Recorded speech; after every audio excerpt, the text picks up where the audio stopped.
De Paris au sud de la France, où le soleil a déjà là-bas un accent estival, aujourd'hui les lieux les plus emblématiques du Gard sont encore enveloppés d'un doux silence.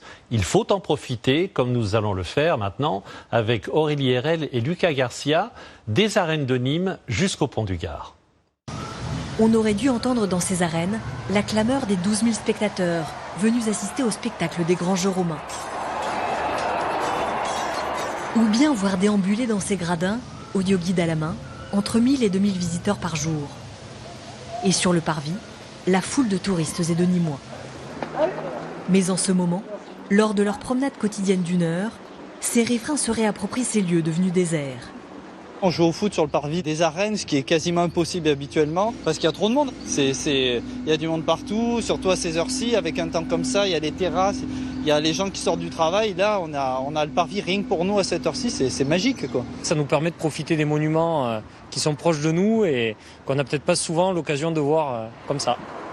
Comme la Maison Carrée, ce temple gallo-romain parfaitement intact malgré ses 2000 ans, actuellement délaissé. Ceux qui habitent ici n'ont jamais vu cette place aussi vide, sans effervescence, sans café, sans touristes qui se prennent en photo devant ce monument. Seul lieu de vie à l'heure du confinement, les balcons. À Nîmes, ils n'auront jamais été aussi utilisés. D'habitude, ils sont peu fréquentés. Tandis que là, c'est vrai que c'est l'occasion de rester confiné et puis avoir une vie sociale. Il y a des gens qui me connaissent et qui passent sous le balcon. Et Catherine, bonjour. Tout à l'heure, tu as vu un ami. Alors tout le monde se reparle.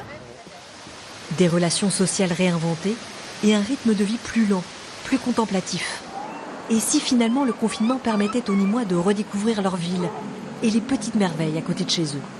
Ça nous permet de voir des endroits qu'on n'a pas le temps de regarder tous les jours, de lever la tête, de regarder l'architecture, les canards, les arbres, les plantes. On n'entend pas le bruit des voitures. Par exemple, là, on entend le bruit du canal de la Fontaine. C'est une ville qui, normalement, bouge beaucoup. Et là, c'est vraiment très, très calme. Beaucoup rêvent de pouvoir enfin franchir ce portail, fermé pendant le confinement.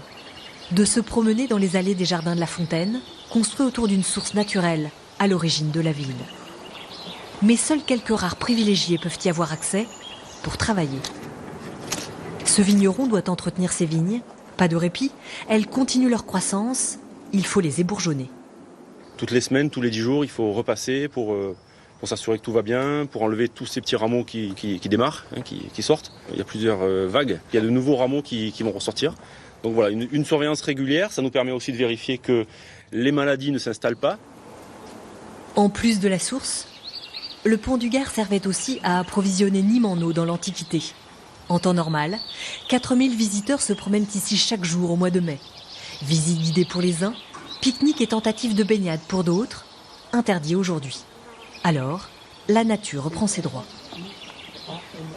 Depuis que je travaille sur le site, j'ai jamais vu l'herbe aussi haute comme ça, quoi. D'habitude, c'est bien entretenu. Les tondeuses reprennent du service petit à petit.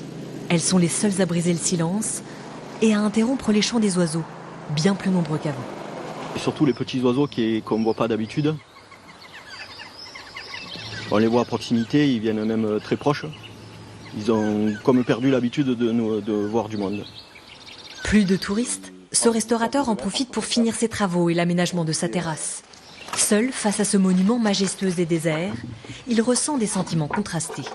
Je me sens privilégié de travailler sur le site en le connaissant vide, parce que je pense que c'est une circonstance unique dans ma vie de le voir tel qu'il est aujourd'hui. Et puis assez attristé parce que forcément on aime le voir animé et le voir prospérer avec beaucoup de touristes et beaucoup de clients.